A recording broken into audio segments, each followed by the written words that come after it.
Bom dia! Nós vamos falar agora de um artigo chamado Optimal Power Allocation in Server Farms. Eu escolhi este artigo porque ele fala de teoria das filas, que é o assunto mais importante que eu quero introduzir neste segmento. E também esse paper tem uma aplicação interessante de regressão linear e regressão piecewise linear, que acaba sendo também bastante interessante em termos de modelagem, né? Regressão é uma forma de obter um modelo de dados, então aqui é usado também. Bastante interessante.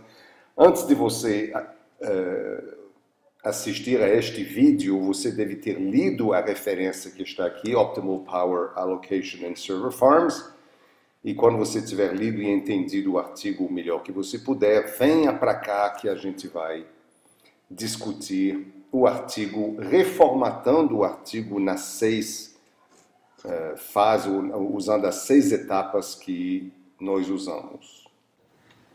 Na realidade, eu não estarei falando aqui de regressão linear. Eu vou apontar onde é feito, mas eu não vou dar nenhum detalhe sobre regressão linear. Mas é uma aplicação interessante que você pode examinar no paper, mas que aqui eu vou apenas apontar onde é usado e eu não vou falar de nenhum detalhe. Muito bem. Nós vamos começar, portanto, com a identificação do problema. Lembra que aqui nós não estamos formalizando nada, a gente só quer entender em português o que está acontecendo aqui dentro. Temos um business problem e temos um technical problem. Lembra que o business problem é o ponto de vista do cliente da minha pesquisa. Por que ele está insatisfeito? Por que ele quer uma pesquisa? Qual é a demanda que ele tem? Onde é que dói?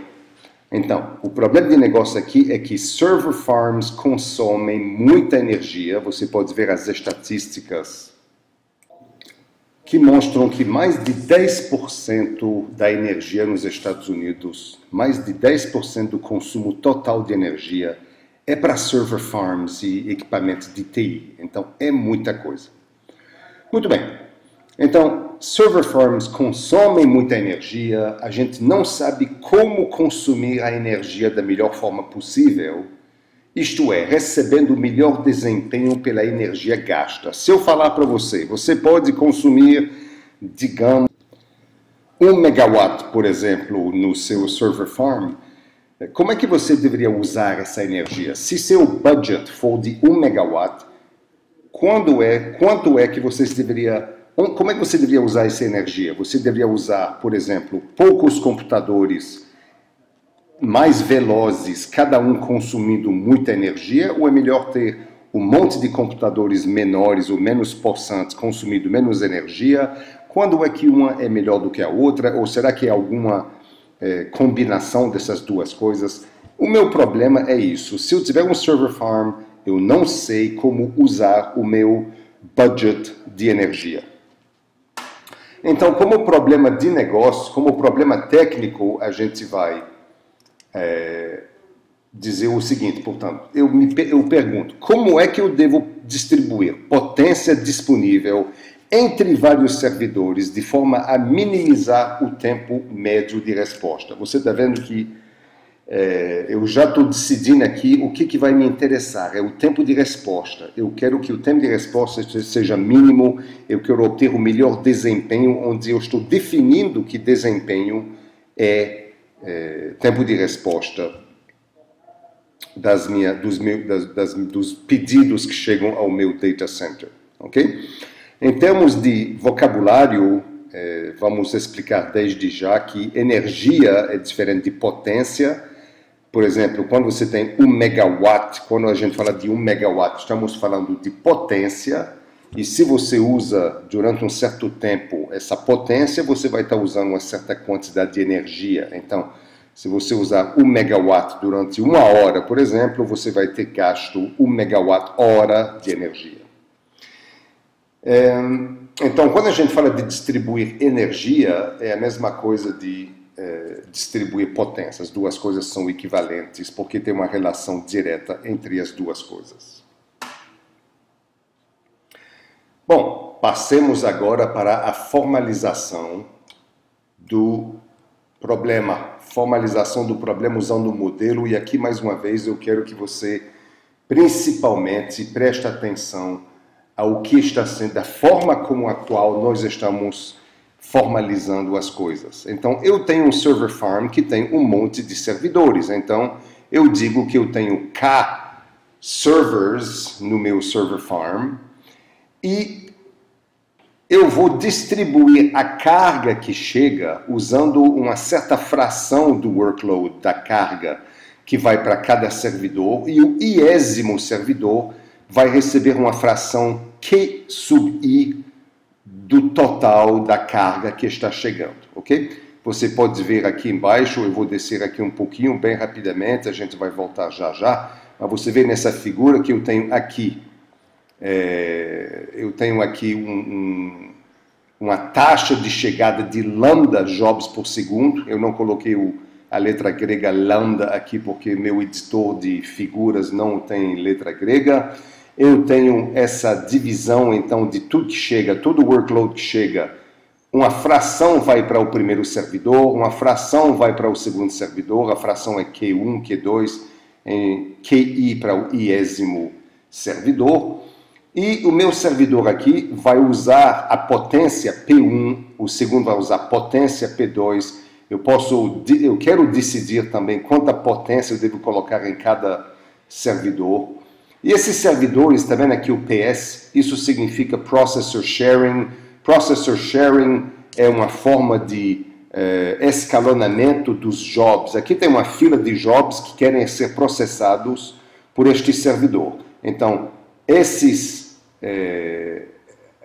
os jobs que estão em fila aqui, na realidade, eles estão sendo processados todos em paralelo, usando Processor Sharing, cada um recebendo uma fração do servidor, a fração igual do servidor.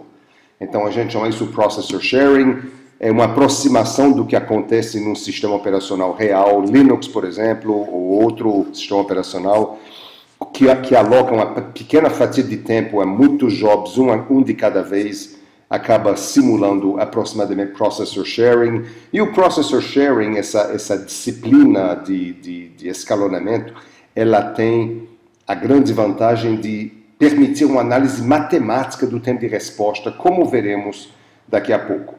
Então, um job chega aqui na entrada, com probabilidade Q1 vem para cá, com probabilidade Q2 vem para cá, assim por diante. Aqui é servido de acordo com o Processor Sharing. Eu vou ter uma certa capacidade de processamento aqui. Eu vou ter um certo tamanho também do job que vai chegar aqui. E, finalmente, os jobs vão sair quando eles forem,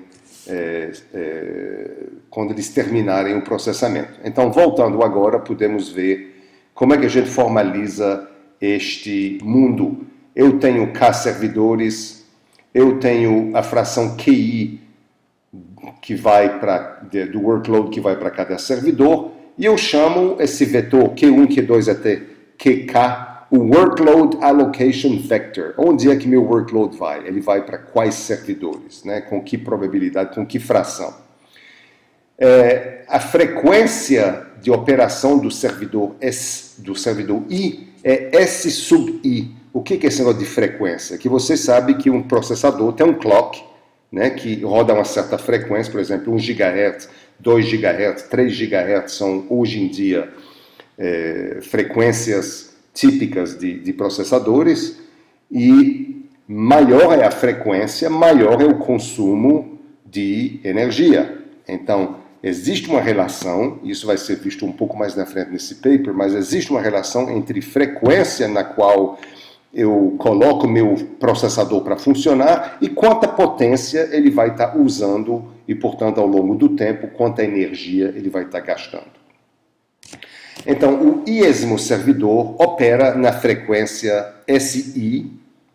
Eu tenho um budget total de P watts para gastar, ok? Eu vou distribuir isso entre os servidores da seguinte forma: o iésimo servidor vai receber PI de potência e, naturalmente, eu tenho aqui que o somatório da potência alocada para cada processador tem que ser igual ao meu budget. Eu tenho agora uma variável randômica, ttil, aqui deveria ser um til, mas o Google Docs não coloca o til direito, ele coloca um chapéuzinho, um circunflexo, mas deveria ser um til. É uma variável aleatória que diz qual é o tempo de resposta de um job. Um job que é submetido na entrada, depois de um certo tempo, ele vai sair porque ele foi servido, o job foi executado. Então, o tempo de resposta seria do início da chegada até o final, quando o job termina de executar. Esse é o tempo de resposta. O tempo de resposta é uma variável aleatória, por quê? Porque o tamanho do job é diferente para cada job, é uma variável aleatória também o tamanho do job, e porque a chegada dos jobs acaba formando filas, e quando tem uma fila maior, tem mais gente usando o processador ao mesmo tempo em processor sharing, eu vou receber menos processamento, digamos, para o job. Então, é uma variável aleatória que vai ser importante para a gente no nosso modelo de teoria das filas, ok?